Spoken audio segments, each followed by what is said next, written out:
రోమాపత్రిక 13వ అధ్యాయము మరి 11 నుంచి మనం చదువుకున్నాము. 11 నుంచి 14 వచనాలు కొన్ని మాటలను మరి మనం ఇప్పుడు చదువుకున్నాం కదా. మరి గత కొన్ని రోజులుగా మనం ఆత్మీయ యాత్రలో మరి కనానీయులను మిద్యానీయులను మనం జయించాలి అని నేర్చుకుంటా ఉన్నాం కదా. శుక్రవారం వచ్చిన వాళ్ళకి మనకు అర్థమవుతుంది కాబట్టి. అయితే మనము శత్రువుల పైన జయం పొందుకోవాలి. వేటిపైన జయం పొందుకోవాలని చెప్పా నేను. మన శరీరము, లోకము, అపవాది ముగ్గురిపైన మరి మనము జయం పొందుకోవాలి. మరి జయించినప్పుడే మరి మనము కనానుని వాగ్దాన దేశాన్ని స్వతంత్రించుకోగలుగుతాము కదా. అయితే మరి జయించాలి అంటే మరి మనకేం కావాలి? ఇప్పుడు కొన్ని ఆయుధాలు కావాలా వద్దా? జయించాలంటే ఏం కావాలి? అవునా? అంటే అది శరీర సంబంధమైన పోరాటము. వాళ్ళు ఖడ్గముతోటి కత్తితోటి యుద్ధం చేశారు. మరి ఇప్పుడు ఆత్మ సంబంధమైన పోరాటంలో కూడా మనకు కూడా కొన్ని ఏం కావాలి? కొన్ని ఆయుధాలు కావాలి. కాబట్టి అయితే చాలా రకాల ఆయుధాలు పరిశుద్ధ గ్రంథంలో ఉన్నాయి. ఆత్మ సంబంధమైన యుద్ధోపకరణాలు ఏంటవి? ఆత్మ సంబంధమైన యుద్ధోపకరణాలు చాలా ఉన్నాయి. అయితే మరి మనము వేటిని జయించడానికి దేని కొరకు వాడాలో మనం నేర్చుకోవాలి. దేనికి చెప్పండి? అన్నిటికీ ఒకే కత్తి వాడతామా చెప్పండి? చెట్లను నరకడానికి, కూరగాయలకి, దేని దానికే ఉంటుంది కదండి. అందుకనే ఇప్పుడు మరి మనము అపవాదిని జయించాలంటే ఏ ఆయుధం కావాలి? శరీరాన్ని జయించాలంటే ఏ ఆయుధం కావాలి? అంతేకాకుండా లోకాన్ని జయించాలంటే చెప్పండి, మీకు తెలిసిన ఆయుధాలు చెప్పండి కొన్ని. ఇప్పటివరకు పోరాడుతూ వస్తున్నారా లేదా? దేంతో పోరాడుతూ వస్తున్నారు? ప్రార్థన. ఇంకా మనందరికి తెలిసినవి ఆ రెండు కదండి. మనందరికి తెలిసినవి ఆ రెండు. సరే, అందుకనే ఇప్పుడు రోమా సంఘానికి రాస్తూ మరి ఇక్కడ కొన్ని విషయాలను గురించి పౌలు గారు చెప్తూ ఉన్నారు. ఏంటది? మరియు మీరు కాలము నెరిగి నిద్ర మేలుకొని వేళ అయినదని తెలుసుకొని అలాగు చేయుడి. ఏంటంట? సమయాన్ని మనం చూసుకోవాలి, కాలాలు మనం చూసుకోవాలి. ఈరోజు ఏ కాలంలో ఉన్నాం? మరి మనము అంత్య దినాలలో మరి మనం ఉన్నాం. అపాయకరమైన కాలములు వస్తున్నాయి. వరదలు, భూకంపాలు, భయంకరమైన సంగతులు, క్లౌడ్ బర్స్ట్ అంట, మైక్రో బర్స్ట్ అంట, ఆకాశం నుండి ఆ దినమున ఏంటంటే అది జలప్రలయం వచ్చినప్పుడు ఎలాగ ఆకాశపు తూములు విప్పబడ్డాయో మేఘమే ఏమైపోయింది చెప్పండి? మేఘాలే పడిపోయి భయంకరమైన వరదలు వచ్చేస్తాయి. అంటే చూడండి మరి లోకంలో భయంకరమైన పరిస్థితులు జరుగుతూ ఉన్నాయి. కాబట్టి కాలాలను మరి మనం తెలుసుకొని ఏం చేయాలా? ఇంకా నిద్రపోయే సమయం ఇది కాదు, మనం మేలుకునే సమయం అయింది. కాలాలను చూసినప్పుడు మనం ఏం అనుకోవాలి? ఇంకా నిద్రపోయింది చాలు, ఇప్పుడు మేలుకొని ఇప్పుడు మరి మన ఆత్మీయ జీవితంలో మరి ముందుకు కొనసాగే సమయం ఇదని తెలుసుకొని అలాగూ చెయ్యండి. ఎలాగూ చేయాలో మరి ఇక్కడ రాయబడి ఉంది. అందుకనే సమయాలని లోకంలో మరి వార్తలను మనం చూస్తూ ఉన్నప్పుడు ఎన్నో భయంకరమైన అంత్య దినములలో అపాయకరమైన కాలాలు వస్తాయని వాక్యం ఉంది. అటువంటి అపాయకరమైన కాలాలు చూడండి, అసలు వార్తలు వినాలంటే కూడా భయం వేస్తుంది కదండి. అసలు చిన్న పిల్లలని లేదు, పెద్దవాళ్ళని లేదు, అసలు చాలా భయంకరము. మనసంతా చాలా బాధతో నిండిపోతూ ఉంది. కాబట్టి మరి ఎంతో భయంకరమైన పరిస్థితులు లోకంలో జరుగుతున్నాయి. మరి మనం ఇంకా నిద్రపోయే వారముగా ఉండకుండా మేల్కొనే సమయము, తెల్లవారి వెలుతురు రాగానే మనకి ఏమొస్తుంది? 4 అయిందంటే తెల్లవారే టైం అయిందని మనంతటా మనం లెగుస్తాం. అలాగే సమయాలని కాలాలని కూడా చూసినప్పుడు మేల్కొనే సమయం అయిందని మనం తెలుసుకొని ఏం చేయాలంట? మనం విశ్వాసులమైనప్పటికంటే ఇప్పుడు రక్షణ మనకు మరీ సమీపముగా ఉంది. ఏం సమీపంగా ఉందంట? అదేంటి? ఎప్పుడో పొందుకున్నాంగా రక్షణ, అవునా కాదా? రక్షణ ఎప్పుడో పొందుకున్నాం, అందరం రక్షించబడిన వారమే అంటాం. కానీ ఎప్పటికంటే అంటున్నాడు? విశ్వాసులమైనప్పటికంటే. మొదటి రక్షణ పొందుకొని మారు మనస్సు పొంది విశ్వాసగా నువ్వు ఎప్పుడైతే మారావో అప్పటికంటే ఇప్పుడు రక్షణ మరి సమీపముగా ఉన్నది. అంటే మనము కూడా కొన్ని విషయాలను మనం ఏం చేయాలి చెప్పండి? జయించుకుంటూ వెళితే రక్షించబడుతూ ఉంటాం. రక్షణ అనేది ఒక రోజుకి సంబంధించింది కాదండి. ఒక రోజు రక్షణ పొందాను ఆ రోజుతో అయిపోయింది అనేది కాదు. రక్షణ అనేది వర్తమాన, భూత, భవిష్యత్ కాలాలకి సంబంధించింది. ప్రతినిత్యము కూడా మరి మనము రక్షించబడే వారముగా ఉండాలి. కానీ ఆ మొదటి రక్షణ గురించి కాదు, కానీ మరి ఇప్పుడు రక్షణ మరి మనకు సమీపముగా ఉంది. కాబట్టి ఆ రక్షణను మరి మనము పొందుకోవాలి అంటే రాత్రి చాలా గడిచి పగలు సమీపంగా ఉంది కనుక అంధకార క్రియలను విసర్జించి తేజస్ సంబంధమైన యుద్ధోపకరణాలు ధరించుకోవాలి. ఇప్పుడు మనం ఏం చేయాలంటే చెప్పండి, రాత్రి అయిపోయింది, ఇంతవరకు రాత్రి అయిపోయింది, నిద్రపోయే సమయం అయిపోయింది. కాబట్టి ఇప్పుడు మనం తెల్లవారగానే లేచినట్టుగా మనం మేలుకొని ఏం చేయాలి, అంధకార క్రియలను విసర్జించాలి. అంటే చీకటిలో జరిగించే కార్యాలు, చీకటి కార్యాలు, మరి చీకటి కార్యాలు ఏవైతే ఉంటాయో అవన్నిటిని కూడా ఇంకా విడిచిపెట్టేయాలి. అంటే రక్షణ పొందిన దగ్గర నుంచి, విశ్వాసులమైనప్పటి నుంచి కూడా ఇంకా ఏవో కొన్ని అంధకార క్రియలు, చీకటిలో జరిగించే క్రియలు మనలో ఉన్నాయేమో. కాబట్టి ఇప్పటికైనా వాటన్నిటిని విడిచిపెట్టి ఏం ధరించుకోవాలి, తేజస్ సంబంధమైన యుద్ధోపకరణాలు ధరించుకోండి. ఏం ధరించుకోవాలండి, తేజస్ సంబంధమైన యుద్ధోపకరణాలు. తేజస్సు అంటే వెలుగు, తేజస్సు అంటే వెలుగు. మామూలుగా మాట్లాడుకుంటే వెలుగు, ఆ ప్రకాశము, వెలుగు ప్రకాశము అని గుర్తు కదండి. ఆ సూర్యోదయము తేజస్సు ఎలాగొస్తుందో మరి అటువంటి గొప్ప వెలుగుకు సంబంధించిన యుద్ధోపకరణాలు. ఎటువంటి యుద్ధోపకరణాలు అంటే ఇవి అంటే ఈ యుద్ధోపకరణాలు కూడా ఒక వెలుగుతో, దేవుని యొక్క వెలుగు చేత, దేవుని యొక్క ప్రకాశము చేత ఈ యొక్క ఉపకరణాలు, ఈ యుద్ధ ఆయుధాలు కూడా దేవుని వెలుగు చేత నింపబడి ఉంటాయంట. అందుకనే తేజస్ సంబంధమైన యుద్ధోపకరణాలు. మామూలు యుద్ధోపకరణాలు మనందరికీ తెలుసు, ప్రార్థన తెలుసు, వాక్యము తెలుసు. కానీ మనం చేసే ప్రార్థనలో దేవుని వెలుగుందా, దేవుని శక్తిని మనం పొందుకుంటున్నామా? అందుకనే భక్తి గలవారయుండి దేవుని శక్తిని అంటే భక్తి చేస్తున్నాం కానీ శక్తి మరి మనం పొందుకునే వారంగా ఉండాలి. భక్తి చేస్తున్నాం కానీ దేవుని వెలుగులో నడుస్తున్నామా? ఎప్పుడు ఆ తేజస్సు, ఆ వెలుగు అనే ఆయుధాలు మన చేతిలో ఉంటాయి అంటే మనము దేవుని వెలుగులో నడిచినప్పుడు. ఇప్పుడు చెప్పండి, ఇప్పుడు దేవుడు మనందరినీ చీకటిలో నుంచి ఆశ్చర్యకరమైన తన వెలుగులోనికి దేవుడు మనల్ని నడిపించాడు. ఆయన జీవపు వెలుగై ఉన్నాడు. కాబట్టి మరి ఆయన వెలుగులో మరి మనం నడుస్తున్నంత వరకు కూడా ఆ వెలుగేంటి, వాక్యపు వెలుగు. నీ వాక్యమే నా పాదాలకి దీపము, అలా వెంటనే గుర్తొచ్చేయాలి మనకి. అప్పుడు ఆ వాక్యపు వెలుగులో మనం ఎప్పుడైతే నడుస్తూ ఉంటామో ఈ తేజస్ సంబంధమైన ఆయుధాలని మనం ధరించుకునే వారముగా ఉంటాం కదండి. అంటే వాక్యపు వెలుగులో నడుస్తున్నంత వరకు మనము దేనిపైన పోరాటం చేయాలన్నా కూడా ఆ ఆయుధాలకి దేవుని శక్తి చేత, దేవుని వెలుగు చేత ఆ ఆయుధాలు నింపబడతాయి. కేవలం ఆయుధం చేతిలో ఉంటే సరిపోదు కదండి. ఆ ఆయుధం, ఎందుకంటే యుద్ధం చేసేది ఎవరు? యుద్ధము యెహోవాదే. యెహోవాదే అంటే మరి దేవుని వెలుగు చేత ఆయుధాలు నింపబడాల. దేని వెలుగు చేత నింపబడాలా? దేవుని వెలుగు చేత ఆయుధాలు నింపబడాల. మనం అందరం రోజు ప్రార్థన చేసుకుంటాం, మనం అందరం రోజు వాక్యం చదువుకుంటాం. కానీ వెళ్ళి మళ్ళీ ఈ లోక సంబంధమైన కార్యాలను మనం చేసినట్లయితే మరి దేవుని వెలుగు మనలో ఉంటుందా చెప్పండి? దేవుని వెలుగు మనలో ఉండదు. అంటే వెలుగులో ఉన్నామని చెప్పుకుంటూ మనం ఏం చేస్తా ఉన్నాం చెప్పండి? కొన్ని లోకానుసారమైనవి మనం చేస్తా ఉన్నాం. అందుకనే చివరిలో ఏమంటున్నాడు చూడండి. అందుకనే నేను మళ్ళీ పైకి వస్తాను. 13వ వచనంలో ఏమంటున్నాడు? అల్లరితో కూడిన ఆటపాట్లైనను, మత్తైనను లేకయు, కామ విలాసములైనను, పోకిరి చేష్టలైనను లేకయు, కలహమైనను, మచ్చరమైనను లేకయు, పగటి యందు నడుచుకున్నట్లు మర్యాదగా నడుచుకుందాం. ఈ తేజస్ సంబంధమైన యుద్ధోపకరణాలు, యుద్ధ ఆయుధాలను మరి మనం ధరించుకోవాలి అంటే ముందు మనము వెలుగులో నడిచినట్టు, పగలు వారముగా నడిచినట్లు, పగలు నడిచినట్లుగా మర్యాదగా నడుచుకోవాలి. ఎలా నడుచుకోవాలి చెప్పండి?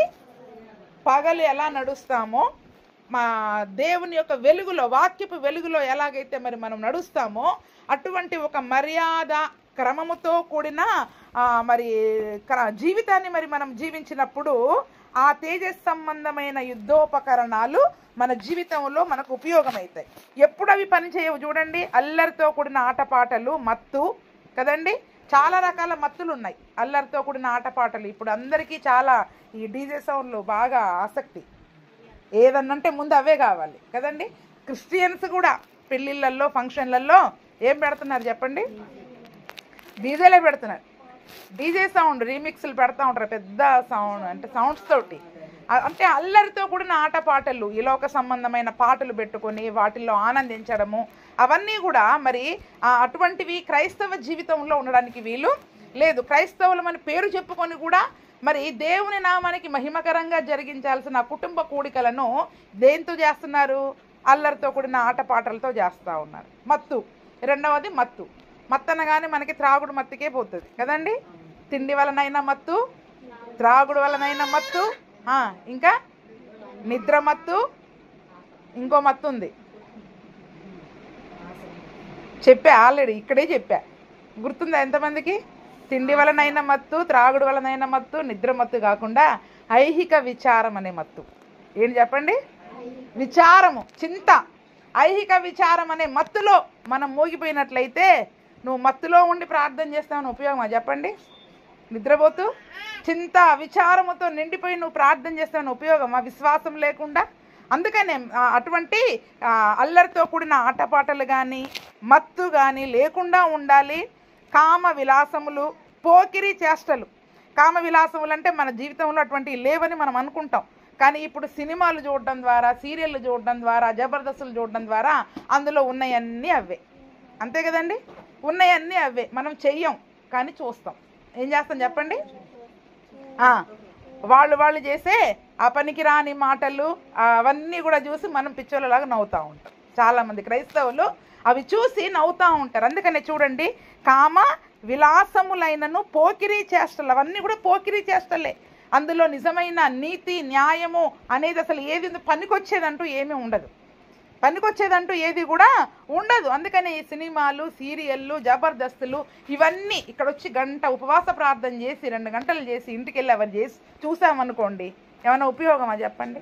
మనం వెలుగులో నడుస్తున్నామా, చీకట్లో నడుస్తున్నామా? ఇప్పుడు మరి తేజస్ సంబంధమైన యుద్ధోపకరణాలు మన దగ్గర ఉండాలంటే మనం చీకట్లో నడిచే వారముగా ఉంటే మరి ఈ యుద్ధ ఆయుధాలను పట్టుకుంటే ఏమైనా ఉపయోగం ఉంటుందో చెప్పండి? వాటికి పవర్ రావాలి అంటే ముందు మనం వెలుగులో ఉండాలి. అవి వెలుగు చేత నింపబడాలి. వాటికి వెలుగు రావాలంటే ముందు మనలో ఏం ఉండాలి? వెలుగులో ఉండాలి. పగటి వారమైనట్టుగా నడుచుకోవాలి. మనం ఎలా నడుచుకోవాలి? పగటి వారమైనట్టుగా నడుచుకోవాలి. అందుకనే అటువంటి కామ విలాసములు, పోకిరీ చేష్టలు, అంతేకాదు కలహమైనను మచ్చరమైనను. ఏంటంట? మీరు ఇటు వచ్చేయండి పైకి, తులసి నువ్వు ఇటు ముందుకు జరగమ్మ. కలహమైనను మచ్చరాలు. ఏ ఇంట్లో గొడవలు లేకుండా ఉంటున్నాయి చెప్పండి? చాలా వరకు ప్రయత్నం చేస్తాం గొడవలు ఉండకూడదని, కానీ ఏదో ఒక విషయంలో కలహాలు పెట్టుకుంటాం. మచ్చరము, హృదయంలో ద్వేషం పెట్టుకుంటాం, అసూయ పెట్టుకుంటాం. హృదయంలో అసూయ, ద్వేషాలు ఇవన్నీ మరి మనం పెట్టుకున్నట్లయితే మనం ఇంకా చీకటిలో ఉన్నవారమే. ఏంటి చెప్పండి? మనం ఇంకా చీకటిలో ఉన్నవారమే. అందుకే చివరికి ఏమంటున్నాడు? మెట్టుకు ప్రభువైన యేసు క్రీస్తును ధరించుకుని వారై శరీరేచ్ఛలను నెరవేర్చుకున్నటకు ఈ శరీరము విషయమై ఆలోచన చేసుకోకండి. అసలు రోమా 13:11 నుంచి అని, రోమాపత్రిక 13వ అధ్యాయం 11 నుంచి 14 వరకు. అందుకని ఇప్పుడు ఈ శరీరేచ్ఛల విషయమై మనం ఆలోచన చేసుకొని ఈ శరీర సంబంధమైన కలహము, మచ్చరము, పోకిరీ చేష్టలు అటువంటి వినాలన్న ఆసక్తి, చూడాలన్న ఆసక్తిని మరి మనం కలిగి ఉన్నట్లయితే మరి మనలో దేవుని యొక్క జీవపు వెలుగు అనేది ఉండదండి. శరీరానుసారముగా మనము జీవించినట్లయితే, ఏమని చదువుకున్నాం అంతకుముందు? శరీరానుసారంగా మనము జీవించినట్లయితే మీరు చావవలసిన వారే, కానీ ఆత్మానుసారంగా మీరు జీవించిన మీరు బ్రతుకుతారని వాక్యం ఉంది. అందుకనే మరి ఆత్మానుసారంగా మనం జీవించే వారముగా ఉండాలి. ఈ శరీర సంబంధమైన కోరికలను నెరవేర్చుకోవడానికి అసలు ఆలోచనే రావద్దంట. ఏం రావద్దు? ఆలోచనే రాకూడదు. అందుకనే ఆ ఆలోచన ఎప్పుడైతే మనలో వస్తుందో మరి ఈ యొక్క మనం ఎన్ని ఆయుధాలు పట్టుకొని మనం యుద్ధం చేసినా, ఎంత ప్రార్థన చేసినా మన జీవితంలో వాటిపైన మనం జయాన్ని పొందుకోలేం. వాటిపైన మనం జయం పొందుకోలేకపోవడానికి ముఖ్యమైన కారణం ఏంటంటే ఇటువంటి శరీర సంబంధమైనవి మనలో ఉండడం. ఈ శరీర సంబంధమైనవి మనలో ఉన్నంత వరకు మరి మనం ఇంకా చీకట్లోనే ఉన్నట్టు. ఎలా ఉన్నట్టు చెప్పండి? మనం ఇంకా చీకట్లోనే ఉన్నట్టు. 1 యోహాను 2:9 నుండి మనం చూద్దాం. తేజస్ సంబంధమైన యుద్ధోపకరణాలు మరి మన ఆత్మీయ జీవితంలో అవి పని చేయాలి అంటే మనము మన ఈ శరీర కార్యాలపైన, లోకము పైన మరి మనం జయం పొందుకోవాలి అంటే ముందు మనము దేవుని వెలుగులో ఉండాలి. 1 యోహాను 2:9. అసలు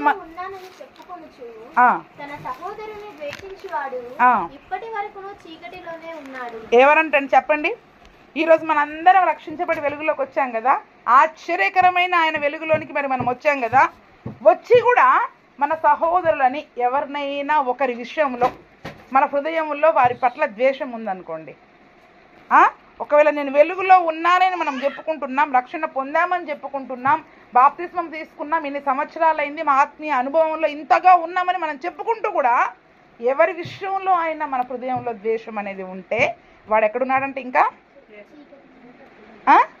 చీకట్లోనే ఉన్నాడు. ఎందుకంటే ఒక ద్వేషాన్నే జయించలేకపోయాడు. దేన్ని జయించలేకపోతున్నాం చెప్పండి? ఆ సహోదరుని క్షమించలేకపోతున్నాం, ద్వేషాన్ని జయించలేకపోతున్నాం అంటే మనం ఇంకా ఎక్కడున్నాం చెప్పండి? ఆ ఆయుధాలు పట్టుకొని వాటిని మరి వాటి శక్తి చేత వాటిని జయించలేకపోతా ఉన్నాం. అందుకనే సహోదరుని ప్రేమించువాడు వెలుగులో ఉన్నవాడు. చెప్పండి, సహోదరుని ప్రేమించువాడు వెలుగులో ఉన్నవాడు, అతని యందు అభ్యంతర కారణమేది లేదు. అంటే అందులో అతన్ని పరీక్షించినప్పుడు అతనిలో అభ్యంతరము, రిమార్క్స్ అనేవి అసలు ఏమీ ఉండవంట. ఎందుకంటే ఇతను ఒక ప్రేమించే వ్యక్తిగా మరి ఉంటూ ఉన్నాడు. తన సహోదరుని ద్వేషించువాడు చీకటిలో ఉండి చీకటిలో నడుచుచున్నాడు. చీకటి అతని కన్నులకు గుడ్డితనము కలగజేసిన గనక తానెక్కడికి పోవచ్చున్నాడో అతనికి ఏంటంట. ఇప్పుడు నేను వెలుగులో ఉన్నానని చెప్పుకుంటూ కూడా ఎవరి విషయంలో అయినా మన హృదయంలో ద్వేషం పెట్టుకున్నట్లయితే అతను ఇంకా ఎలా నడుస్తున్నాడు? చీకట్లోనే నడుస్తున్నాడు. అతని కన్నులకి గుడ్డితనం వచ్చేసింది. ఏమొచ్చేసింది? అందుకే ఎంత వాక్యం చెప్పినా ఆ వాక్యం అనే వెలుగు వాళ్ళ పైన పడ్డప్పుడు గుడ్డోళ్ళకి లోపల వెలుగు కనపడుతుంది. చెప్పండి, కన్నులు ఉన్న వాళ్ళకైతే కళ్ళు తెరిసన్నా చూస్తారు. వాడు గుడ్డోడే అనుకోండి, ఇప్పుడు ఎంత వాక్యం అనే వెలుగు, ఎంత లైటింగ్ వాడి పైన ఫోకస్ పెట్టినా ఇంకా చీకటిగానే ఉంది. నాకు ఏమంటారు? ఇంకా చీకటే ఉంది. ఎందుకంటే కళ్ళు మూసుకొని పోయాయి, గుడ్డితనంలో ఉన్నాడు కాబట్టి అసలు ఎక్కడికి వెళ్తున్నారో వారికి తెలియదు. కానీ ఏమనుకుంటున్నాడు? నేను వెలుగులో నడుస్తున్నా, నాకు వెలుగు కనబడుతుంది, నేను వెలుగులో నడుస్తూ ఉన్నా అని మనకి మనం అనుకుంటాం. కానీ చీకటిలో నడుస్తూ ఉన్నాం అంటే మనలో ఏం లేదు? వెలుగు లేదు. చీకటిలో నడుస్తున్నాం అంటే ద్వేషం ఉంది మనలో, అంటే శరీర సంబంధమైన. అందుకనే శరీర కార్యాలని మనం జయించాలి అంటే, ఈ ద్వేషాన్ని మనము జయించాలి అంటే ముందు మనము వాక్యపు వెలుగులో నడవాలి. ఎలా నడవాలి చెప్పండి? ముందు మనము వాక్యపు వెలుగులో నడిస్తే, అందుకనే రోమాలో ఏమంటున్నాడు? అంధకార సంబంధమైన క్రియలను మీరు విసర్జించండి, అవన్నీ చీకటివి. ఎందుకంటే మీరు ఆ పనులు చేస్తూ వెలుగులో ఉన్నానని చెప్పుకున్నా గుడ్డోళ్ళమే. మనము గుడ్డోళ్ళమే. అంధకార సంబంధమైన క్రియలను విసర్జించి పగటి వారమైనట్టు నడుచుకోండి. వెలుగులో పగల ఏముంటుంది చెప్పండి? రాత్రి చీకటి ఉంటుంది. ఇప్పుడు పగలు మనం నడుస్తున్నప్పుడు చక్కగా నడుస్తాం, రాత్రిళ్ళు చీకట్లో నడిచినప్పుడు ఇప్పుడు మనం చీకట్లో మరి శరీర సంబంధమైన కార్యాలని, ఈ ద్వేషాన్ని జయించలేక కలహమును మచ్చరాన్ని మనలో ఉంచుకొని మనము బాగా యుద్ధం చేస్తున్నాం, ప్రార్థన యుద్ధం చేస్తున్నాం. ఇప్పుడు చీకట్లో ఉండి కత్తి దోస్తున్నావా? వెలుగులో ఉండి కత్తి దోస్తున్నారా? చీకట్లో ఉండి కత్తి దోస్తే అసలు వాడికి తగులుతుందా లేదా? కనబడుతుందా చెప్పండి? కనబడుతుందా? అంటే మనలో ఏ చిన్న పాపము ఉన్నా, దేవునికి ఇష్టం లేనిది ఉన్నా, మనం ఇంకా చీకటిలోనే ఉన్నాం. చీకటిలో ఉండి మనం ఎంత ప్రార్థన చేసినా కూడా చీకటిలో కత్తి దూసినట్టే శత్రువు మీదకి. వాడు కనబడడు, వాడిది అయిందో లేదో తెలవదు. మనం అలసిపోయి 1-2 గంటలు ప్రార్థన చేసి అలసిపోయి అబ్బా బాగా యుద్ధం చేశాం ఏమనుకుంటాం చెప్పండి? బాగా ప్రార్థన చేస్తాం, బాగా యుద్ధం చేస్తాం. అసలు వాడు చచ్చాడా లేదా? ఎందుకంటే ఇంటికి వెళ్ళగానే మళ్ళీ కూడా వచ్చేస్తాడు. టీవీ ఆన్ చేయి, జబర్దస్త్ వస్తుంది అంటాడు, టీవీ ఆన్ చేసి సీరియల్ వస్తుంది అంటాడు. ఎక్కడికి వస్తాడు వెనక కూడా? ఎందుకంటే వాడు చచ్చిపోలే కదా. అంటే చీకటిలో మరి మనం ఉండి, మనలో ఆ చీకటి కార్యాలు మనలో ఉండి మనం యుద్ధం చేస్తే గనక వాటిపైన మనం జయాన్ని పొందుకోలేమండి. వాటిపైన మరి మనము అందుకనే తేజస్ సంబంధమైన యుద్ధాయుధాలు అంటున్నాడు. వేటితో జయించాలి, వేటితో పోరాడాలి మనము? ఏదో ప్రార్థన చేయడం అందరికీ తెలుసు, క్రైస్తవులందరికీ తెలుసు. త్రాగుబోతులు కూడా ఏమి ప్రార్థన చేస్తారు? భద్రాచలంలో మాకు తెలిసిన ఒక పాస్టర్ గారు ఉన్నారు. త్రాగితేనే ఆయన వాక్యం చెప్తాడు, ప్రార్థన చేస్తాడు. లేకపోతే రాదు, ప్రార్థన రాదు, వాక్యం రాదు. చూడండి, మాకు తెలిసిన బంధువులు ఉన్నారు, అసలు త్రాగితే అసలు మాకు కూడా తెలియదు బైబిల్లో అన్ని వాక్యాలు ఉన్నాయని. అంత దీర్ఘ ప్రార్థన, అన్ని వాక్యాలు ఎత్తిపట్టి ప్రార్థన చేస్తారు వాళ్ళు. అసలు నిజంగా మేమైతే చిన్నప్పుడు మేము అనుకునేవాళ్ళం అసలు ఎంత చక్కగా ప్రార్థన చేస్తున్నాడని. తర్వాత అర్థమయ్యేది ఆయన పుచ్చుకున్నాడు కాబట్టి అంత మంచి ప్రార్థన వచ్చిందని. అంటే చూడండి, ఇప్పుడు ఆయన అంత ప్రార్థన చేశాడు. వెలుగులో ఉండి ప్రార్థన చేశాడా, చీకటిలో ఉండి ప్రార్థన చేశాడా? ఈరోజు మరి మనము కూడా అంతే, మత్తులమై ఉండక అంటున్నాడు. నువ్వు మత్తులో ఉండి ప్రార్థన చేస్తే ఉపయోగం ఏముంది? ఐహిక విచారము, చింత అనే మత్తు కలిగి, ఆ తిండి వలనైన మత్తు, నిద్ర వలనైన మత్తు, పొద్దున లేసి నిద్రలో ఇక చేయాలి కాబట్టి 4ంటికి ఊవుకుంటూ కళ్ళు మూసుకుంటూ నిద్రపోతూ ప్రార్థన చేస్తే ఆ అపవాది పైన జయాన్ని పొందుకుంటామా? సాతాను పైన జయాన్ని పొందుకుంటామా? అందుకనే మత్తులై ఉండొద్దు. కలహము, మచ్చరము, ఏది శరీర సంబంధమైన ద్వేషము ఏది మనలో లేకుండా ఎప్పుడైతే మరి మనము వెలుగులో నడుచుకున్నట్టు వాక్యమును బట్టి మరి మనం నడుచుకునే వారముగా ఉంటామో అప్పుడు వాటిపైన మనం జయాన్ని పొందుకుంటాం. అప్పుడు వాటిపైన మరి మనము జయాన్ని పొందుకుంటాం. అదే యోహాను సువార్త 8:12 చదవండి. 8:12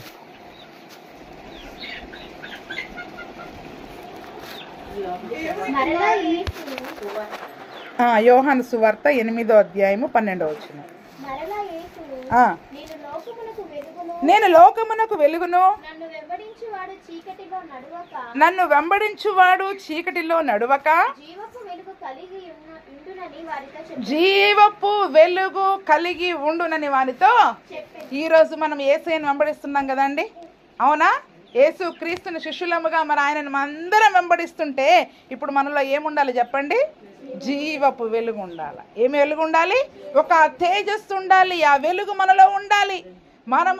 మనం ప్రార్థన చేశామంటే వాడు ఓడిపోవలసిందే. శరీర కార్యాలపైనైనా లోకమునైనా అపవాదినైనా మరి మనం జయించాలంటే మనలో జీవపు వెలుగు ఉందనుకోండి, ఆ తేజస్ సంబంధమైన ఆయుధం పట్టుకొని మరి మనము పోరాడినప్పుడు ఖచ్చితంగా మనకు జయం కలుగుద్ది. ఇంకా చదవండి. నన్ను వెంబడించువాడు చీకటిలో నడువక జీవపు వెలుగు కలిగి ఉండునని. ఇప్పుడు ఆయనను వెంబడించే వారమైతే మనలో వెలుగు ఉంటుందండి. కానీ ఇప్పుడు మనము దేవుణ్ణి వెంబడించే వారంగా ఉంటున్నామా? చాలా విషయాలలో, ఎన్ని విషయాలలో లోకాన్ని వెంబడిస్తున్నాం చెప్పండి? లోక స్నేహాన్ని వెంబడిస్తున్నాం, అన్యజనులను వెంబడిస్తున్నాం, ఆచారాలను వెంబడిస్తూ ఉన్నాం. అంటే చాలా విషయాలలో వాక్యం ఇది అని చూపిస్తున్నా కూడా, ఈ వెలుగు మార్గంలో వెళ్ళనని చెప్తున్నా కూడా కొన్ని విషయాలలో మనం ఏం చేస్తూ ఉన్నాం? లోకాన్ని వెంబడిస్తున్నాం. చాలా విషయాలలో లోకాన్ని, లోక పద్ధతులని, లోక ఆచారాలని మనం వెంబడించే వారిగా ఉంటూ ఉన్నాం. మరి అవి వెంబడించినప్పుడు మరి మనలో వెలుగు ఉంటుందా చెప్పండి? అవి వెంబడించినప్పుడు వెలుగు ఉంటుందా? యేసు ప్రభువుని వెంబడించినప్పుడే వాడు నాకు కొరగైన జీవపు వెలుగుగా ఉంటాడని వాక్యం చెప్తూ ఉంది. మరి మనం ఈ లోకంని, లోక పద్ధతులని, లోకాచారాలని వెంబడించినప్పుడు మరి దేవుని వెలుగు కూడా వస్తుందా? సర్లే నువ్వు చేసుకొని రా, కాసేపు ఇక్కడ ఉంటా అంటదా చెప్పండి? ఆయన వెలుగు మనలో ఉండదండి. అందుకనే మనము మరి ఈ పోరాటంలో చాలా విషయాలలో మనం జయం పొందుకోలేకపోతున్నాం. రోగాలు తగ్గుతున్నాయి, సమస్యలు తగ్గుతున్నాయి, ఏవేవో కొన్ని తగ్గుతున్నాయి. కానీ ఒక అపవాదిని మనం ఎందుకు జయించలేకపోతున్నాం? వాడు పెట్టే ఆ సమస్యలపైన మనం ఎందుకు జయం పొందుకోలేకపోతున్నాం? మన స్వంత శరీరాన్ని మనం ఎందుకు జయించలేకపోతున్నాం? మనలో వచ్చిన ఆ కోపము, కలహము, ఆ వివాదాలని, ఆ అసూయని, ఆ ద్వేషాన్ని, ఆ మత్తుని, చింతని, విచారాన్ని మనం ఎందుకు జయించలేకపోతున్నాం? లోకాన్ని ఎందుకు జయించలేకపోతున్నామంటే వెలుగులో ఉన్నామని చెప్పుకుంటూ మనం ఎక్కడ నడుస్తున్నాం? చీకటిలో నడుస్తూ ఉన్నాం. చాలా విషయాలలో మన అడుగులు కొన్నిసార్లు అటు వెళ్ళడం ద్వారా ఆ యొక్క వెలుగును మనం పోగొట్టుకుంటున్నాం. ఏం పోగొట్టుకుంటున్నాం చెప్పండి? ఆ యొక్క వెలుగును పోగొట్టుకోవడం ద్వారా చీకటిలో ఉండి యుద్ధం చేస్తే ఎలాగుంటుందో మన యుద్ధాలు కూడా అలాగే జరుగుతున్నాయి. ఎలా జరుగుతున్నాయి చెప్పండి? చీకటిలో ఉండి 1 గంట 2 గంటలు ఒక రోజంతా ఉపవాసం ఉండి ఎంత యుద్ధము చేసినా వాక్యానుసారంగా జీవించకుండా, వాక్యపు వెలుగులో నడవకుండా మనం ఎన్ని యుద్ధాలు చేసినా కూడా మనం అలసిపోతాము, మనము నీరసించిపోతాము. కానీ వాటిపైన మనకి జయము ఉండదు, వాటిపైన మరి మనకు జయము ఉండదు. అందుకనే లోకమును, లోక స్నేహాన్ని, మరి అన్యజనుల సహవాసాన్ని మరి మనము వెంబడించినట్లయితే మనం ఇంకా చీకటిలోనే ఉన్న వారముగా ఉంటాం. సహోదరులను ద్వేషించే వారముగా ఉంటే మన యుద్ధోపకరణాలు కూడా ఆ యొక్క చీకటిలోనే మరి మనం యుద్ధం చేసేవారిగా ఉంటాం. వాటికి కావలసిన వెలుగు, తేజస్ సంబంధమైన యుద్ధోపకరణాలు అంటే ఆ యుద్ధ ఆయుధాలకు కూడా ఏం కావాలి చెప్పండి? వెలుగు ఉండాలి. మనం పట్టుకున్నట్లయితే, మనం ఎత్తిపట్టి కత్తిని పట్టుకున్నట్లయితే ఆ ఆయుధానికి మనలో ఉన్న వెలుగు, మనలో ఉన్న శక్తి అందులోకి వెళ్ళి అది బలమైన ప్రార్థనగా మారుతుంది. ఎలా మారుతుంది చెప్పండి? ఆ బలమైన ప్రార్థనగా అది మారి అప్పుడు వాటిని మరి మనము జయించే వారముగా ఉంటాం. ఎందుకంటే దేవుడు అంతకు మునుపే మనందరినీ కూడా మరి మన ఏమంటారు, మన పాపముల చేత, అపరాధముల చేత చచ్చిపోయిన స్థితిలో ఉన్నప్పుడు దేవుడు మనందరినీ ఆ పాపము నుండి విడిపించాడు, రక్షించాడు. ఆ కలువరి శిలువ రక్తము ద్వారా మనందరినీ కూడా ఆయన విమోచించాడు కదండి. కానీ ఇప్పుడు మళ్ళీ మనల్ని మనము రక్షించుకోవాల్సింది మనమే. ఏంటి చెప్పండి? గత పాపాల నుండి ఆయన విడుదల చేశాడు. గత జన్మ పాపం నుండి, కర్మ పాపాల నుండి మరి ఆయన మనందరినీ కూడా విడిపించాడు. కానీ ఇప్పుడు నడుస్తున్న సమయంలో మనలో శరీరాశలు పుట్టొచ్చు, లోకం మనల్ని పిలవచ్చు, అపవాది మనల్ని శోధించవచ్చు. ఇప్పుడు యుద్ధం ఎవరు చేయాలా? ఒకప్పుడు దేవుడు చేశాడు ఆ యుద్ధము, ఇప్పుడు ఎవరు చేయాలి? మనము చేయాలి. కాబట్టి ఆ యుద్ధం మనం చేయాలంటే దేవుని వెలుగులో మనం నడవాలి, దేవుని వెలుగులో నడవాలి. ఆయన సిలువలో చనిపోవడం ద్వారా ఆయన నామం అన్ని నామముల కంటే పైనామముగా దేవుడు హెచ్చించాడు. ఆయన నామములో శక్తి ఉంది, ఆయన రక్తములో శక్తి ఉంది. ఆయన నామమును, ఆయన రక్తమును, ఆయన నామము అంటే ఆయన పేరు పెట్టబడిన వారముగా మనం ఉన్నాం ఇప్పుడు కదండి. ఏ పేరు పెట్టుకుని నడుస్తున్నాం లోకంలో? క్రైస్తవులము, యేసు ప్రభు యొక్క పిల్లలము, క్రైస్తవులం అనే పేరు మనకుంది, ఆయన పేరు మనకుంది. క్రైస్తవుని అంటే క్రీస్తుని వెంబడించేవాడు అనే ఆయన పేరు మనకుంది. ఆయన రక్తములో కడగబడిన మనము అంటే ఒక వెలుగు మనలోకి దేవుడు నింపాడు. ఇంకా మీరు నడవండి అన్నాడు. నేను నడిచిన త్రోవలో మీరు నడవండి అంటే మనం ఏం చేస్తా ఉన్నాం? మధ్యలో దారి తప్పి మనకు నచ్చిన ప్రదేశాలకి వెళ్ళి మనకు నచ్చినట్టుగా మరి మనము జీవించడం ద్వారా ఆ యొక్క అపవాదిని మనం జయించలేకపోతున్నాం. దేవుడు సిలువలో అపవాదిని ఓడించాడు, అపవాదిని జయించాడు, ఓడించాడు. మరి తన శరీరాశులను దేవుడు జయించాడు. అంతేకాకుండా యోహాను సువార్త పత్రికలలో ఏమంటాడు? నేను లోకమును జయించి ఉన్నాను. ఆయన జయించాడు కదండి. ఇప్పుడు ఆయన జయించినట్లయితే ఆయన నామములోని శక్తిని, ఆయన సిల్వ రక్తమును మరి మనము కడగబడిన వారమైతే, ఆయన నామం పెట్టబడిన వారమైతే మనము కూడా ఆయన వెంట వెళుతూ ఆ జీవపు వెలుగులో నడుచుకుంటూ ఆ తేజ సంబంధమైన యుద్ధోపకరణాలను ధరించుకొని జయించే వారముగా ఉంటాం. ఎలా ఉంటాం చెప్పండి?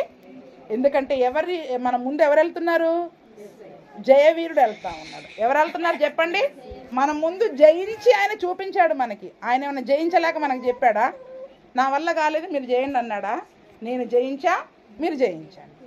మిమ్మల్ని విడిపించా, ఇప్పటి నుంచి మీరు నడవవలసినది మీరు నడవండి. నా నామములోని శక్తి మీకు తోడుగా ఉంటుంది. నా రక్తములో కడగబడిన ఆ బిడ్డలుగా మీరు ఈ లోకంలో శక్తిని పొందుకొని జీవిస్తారు. నేను యుద్ధ ఆయుధాలను మీకు ఇస్తూ ఉన్నాను, వాటిని పట్టుకొని నా వెలుగులో నడుచుకుంటూ మీరు పోరాడండి అని మరి దేవుడు చెప్తా ఉన్నాడు. సాధు గారు చిన్నప్పుడు ఒక చిన్న కోరస్ నేర్పించారు. మీకు ఎంతమందికి గుర్తుందో నాకు తెలియదు. రక్తమే జయం, రక్తమే జయం, రక్తమే జయం యేసుని, హల్లెలూయా హల్లెలూయా. రక్తమే జయం నిత్యము, యేసు జయించెన్, యేసు జయించెన్, యేసు జయించెన్ సాతానున్, హల్లెలూయా హల్లెలూయా. యేసు జయించెన్ సాతానున్, నేను జయింతున్, నేను జయింతున్, నేను జయింతున్ సాతానున్, హల్లెలూయా హల్లెలూయా. నేను జయింతున్ సాతానున్. దేవునికి స్తోత్రం. అంటే ఒక విశ్వాసం ఉండాలండి. నా యేసయ్య జయించాడు, నా యేసయ్య జయించాడు, ఇప్పుడు నేను జయిస్తా. ఎందుకంటే ఆయన పేరు పెట్టబడిన దాన్ని, ఆయన రక్తంలో కడగబడిన వారము, ఆయన వెలుగులో మేము నడుస్తున్న వారము. కాబట్టి నేను కూడా జయిస్తాను అనే విశ్వాసముతో మనం నడిచినట్లయితే తప్పకుండా జయించగలం. కానీ మన అడుగులు వెలుగులో ఉంటున్నాయా, చీకటిలో ఉంటున్నాయా? మరి మనము ఉపయోగించే ఆ యొక్క యుద్ధాయుధాలు తేజస్ సంబంధమైనవిగా ఉంటూ ఉన్నాయా, చీకటిలో యుద్ధం చేసేవారేముగా మరి మనము ఉంటున్నామా? ఒక్కసారి మరి మనల్ని మనము పరీక్షించుకోవాలి. అటువంటి కృపాప్రభైన యేసుక్రీస్తు మనకందరికీ దయచేయునుగాక. ఆమేన్.